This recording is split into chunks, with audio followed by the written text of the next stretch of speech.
हजुरको फ्युचर हस्बेन्डको minimum salary कति हुन्छ यो? कति चाहियो भन्नुभयो? जति भए पनि हुन्छ, दुवैजनाले कमाउने, दुवैजना रमाउने। मलाई उसले नकमाइ नि केही छैन, तर मलाई चाहिँ बुझिदिनु पर्यो, माया गरिदिनु पर्यो। पैसा चाहिँ अब दुवैजना मिलेर कमाउन सकिहालिन्छ नि, तर माया र ममता अब साथ भन्ने कुरा ठुलो हो, पैसा भन्ने ठुलो होइन। हो फ्युचर हस्बेन्डले त आफै पालिदिन्छ के त्यो भए? पालिदिन्छु, पैसा भयो भने त पालिहाल्छु नि, तर यो नै भन्ने छैन कि केटाले मात्रै पाल्नुपर्छ, केटीले मात्रै पाल्नुपर्छ भनेर। अब दुईजना आफ्नो लाइफ हो, दुईजनाले मिलेर सक्सेस हुने हो, एकजनाले गरे कहिले पनि सक्सेस हुँदैन। त्यही भएर दुवैजना मिलेर फ्युचर बनाउन सकिन्छ। धेरै जस्तो चाहिँ धोका कहिले पाउँछ होला, सोझो केटाले कि प्ले बोयले? सोचो केटाले। कसरी? अब उनीहरूलाई आउँदैन नि त, अब गफ हान्न त्यो अब केटीहरूलाई चाहियो गफ हान्ने त्यो गर्ने, अनि सोचोलाई त आउँदैन केही पनि। त्यही भने सोझो मान्छेले त एकदम बढी माया केयर दिन्छ होला नि त फेरि। अब हामीले भेटाइ छैन त्यस्तो थाहा छैन। केटीहरू चाहिँ बढी प्ले बोयपट्टि बढी अट्र्याक्टिभ हुन्छ होला कि सोझो केटाप्रति? प्ले बोयप्रति। प्ले बोय ल कसरी किन? किनभने के अरे उनीहरूलाई मिठो मिठो कुराहरू मस्का लगाउनु धेरै आउँछ के, गफ हान्ने हुन्छन् कि तिनीहरू धेरै, त्यही भएर अनि केटीहरू फिस्लिहाल्छन्, पिग्लिहाल्छन् भनौँ। केटीहरू चाहिँ कस्तो केटाप्रति बढी अट्र्याक्टिभ हुन्छ? केटीको फिलिङ्सहरू बुझ्ने, केटीको मायाहरू सबै बुझ्ने, जजहरू नगर्ने टाइपकोहरूले अलि उयो गर्छ जस्तो लाग्छ। मलाई चाहिँ अब मेरो चोइस चाहिँ लाइक मलाई चाहिँ अब बाहिरतिर जान नदियोस्, अनि अब हुन्छ नि छोटो लुगा लाउन नदियोस्, अनि योसँग नबोल त्योसँग नबोल भन्ने केटा चाहिँ मनपर्छ है, टक्सिक मनपर्छ। केटीहरूलाई चाहिँ अब रोकटोक गर्ने केटा मनपर्छ होला कि फ्रिडम छोड्ने केटा? रोकदम गर्ने केटाहरू उयो। मेरो चोइसमा रोकटोक गर्ने नै मनपर्छ मलाई चाहिँ। कसरी किन? अब सबै केटीहरू उस्तै हुन्छ भन्ने त हुँदैन। अब कोही कोही केटीहरू चाहिँ केटाको माया पाएर अलिक बिग्रिने टाइपको पनि हुन्छ, अलि रोकटोक गऱ्यो भने चाहिँ केटीहरू अलिकति राम्रो पनि हुनसक्छ। त्यही भएर त्यति हो। अब यस्तो हो होइन, बिग्रेको मान्छे नि माया पायो भने त लाइक सुध्रिन सक्छ नि त। मलाई चाहिँ किनभने जो सब उसले मलाई त्यसरी राखोस्, अनि म अलिकति बिग्रेँ भने उसले मलाई सम्झाओस्, लाइक हुन्छ नि यो नगर त्यो नगर भन्नेवाला, सपोर्ट गर्नेवाला, त्यही नै हो। हजुरको सुपर हिरो चाहिँ को हो? मेरो बाबा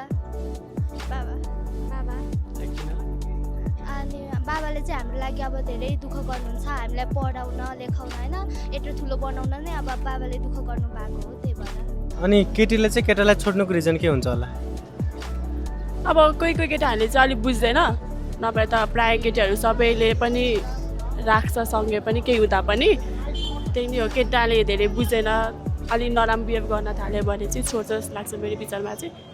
अनि केटा एकदम माया गर्छ, लोयल छ भन्दा पनि किन केटीले छोड्छ होला केटालाई?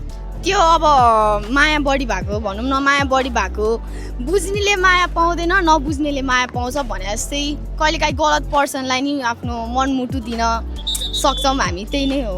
त्यो भने मिस्टेक भनौँ न, एउटा मिस्टेक भएको। कुन रिलेसनसिप धेरै टिक्छ होला, एकदम केटाले बढी माया एफर्ट्स गरेको कि केटीले बढी माया एफर्ट्स गरेको? केटाले गऱ्यो भने अब केटीलाई अलि बढी भएर टाढा हुनसक्छ। अब यति केटीले गरेछ भने केटा टाढा हुनसक्छ। अब इफ दुवैजना लोयलहरू छ भने चाहिँ गरले पनि कहिलेकाहीँ चिट्काउन सक्नुहुन्छ, यति नै हो। म चाहिँ भन्छु केटाले, तर मैले धेरै गरेको थिएँ, तर केटाले धेरै गर्यो भने चाहिँ अभियसली रिलेसन टिक्न सक्छ। 100मा 99% त्यही नै हो। अनि एकदम माया गर्दै पनि एकदम केटीले छोडिरहन्छ, किन छोड्छ होला? अब त्यो केटीहरूलाई माया नपचेको।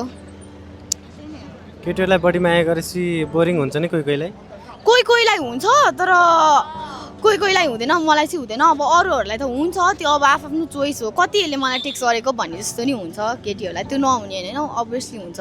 केटीले चाहिँ पैसावाला केटा र अनि एउटा माया गर्ने केटामा कसलाई चुज गर्छ होला?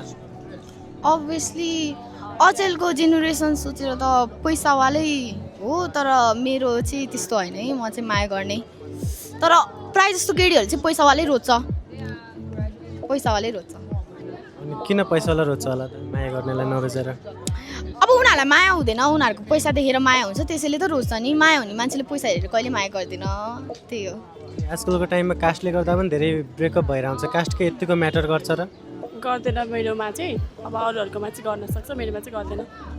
गर्न सक्दैन काटेर कतै एउटै आउने हो सबैको रातै अब त्यो कसको कामी कसको दमै के त्यो छुटाउन नि मिल्दैन त्यस्तो केही पनि हुँदैन तर कोही कोही चाहिँ हुन्छ कोही चाहिँ अब पुरानो जेनेरेसनको भएर बुझ्न सक्दैन नि त कोही चाहिँ हुन्छ सोझो र ब्याड बोयमा कसले बढी धोका पाउँछ होला सोझोहरूले नि पाउँछ अब केटीले हेप्न पनि सक्छन् सोझो छन् धेरै भनेर त्यही नै हो सोझो र प्ले बोयमा धेरै धोका कसले खान्छ होला सोझो कसरी किन कसरी अब लाइक अब सोझोहरू अब एकदमै सोझो हुन्छ नि त केटीले कस्तो अब उसलाई चिट गरिरहेछ भने नि उसलाई थाहा हुँदैन अब ब्याड बोय भन्ने बित्तिकै ब्याड बोयहरूले त अब अफकोर्सली थाहा पाइहाल्छ नि हाम्रो बोल्ने पाराले अनि हिँड्ने पाराले नै अब हाम्रो पोस्टहरू देखेर नै थाहा हुन्छ तर सोझो केटाले चाहिँ धेरै धोका पाउँछ अनि सोझो केटीले पनि धेरै धोका पाउँछ अनि केटाहरूको फ्रेन्डसिप स्ट्रङ हुन्छ कि केटीहरूको केटाहरूको नै हो केटीहरूको चाहिँ अब सबै प्रायः कुरा काट्ने खुट्टा तान्ने हुन्छ केटाहरूको चाहिँ राम्रो स्ट्रङ नै हुन्छ अभियसली केटाहरूको सोझो र राम्रो हुनु भने कि पीडा पाउनु हो र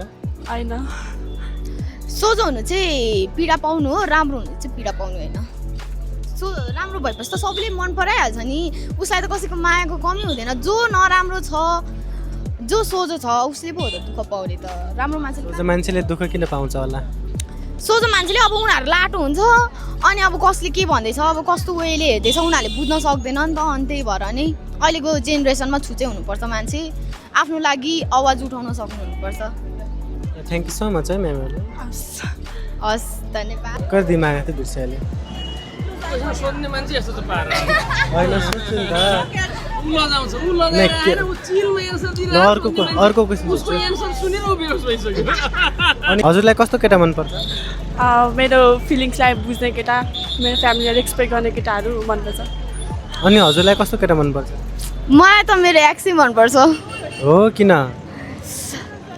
भर्खर भयो ब्रेकअप भएको 1-2 दिन भयो त्यही भएर मुभ अन भएको छैन मलाई मेरो एक्सै बेस्ट अझै धेरै माया लाग्छ होला है एकदम धेरै उसले यो भिडियो हेर्दैछ भने टेक्स्ट गर मलाई ओहो यस्तो माया गरिदिनु हुनुहुन्छ एक्चुअली टेक्स्ट गरिदिनु होला भिडियो गयो भने उहाँसम्म धरतीमा देवी भएको को हुनुहुन्छ आमाको बारेमा के भन्ने अब आमाले चाहिँ हामीलाई 9 महिना कोखमा राखेर होइन दुःख गरेर अब यो धरतीमा ल्याउनु भयो हाम्रो लागि अब दुःख कष्ट धेरै गर्नुभयो त्यसैले आमा चाहिँ आमाको तारिफ गर्ने कुनै शब्द नै छैन तारिफ गरे साध्य नै छैन आमाले अब हामीलाई यो जन्म दिनुभयो यो धरतीमा ल्याइदिनु भयो पालेर हुर्काएर यत्रो बनाइदिनु भयो त्यसैमा नै देवी हुनुहुन्छ हजुरलाई टल केटा मनपर्छ कि सर्ट टल अभियसली टल ल किन अब आफू पनि सानो छ नि त हिलाउन मनपर्छ त्यसैले केटीले चाहिँ साँचो माया गर्ने केटालाई हेर्छ होला कि पैसावाला केटालाई आजको जेनेरेसनमा त सबैले पैसा नै हेर्छ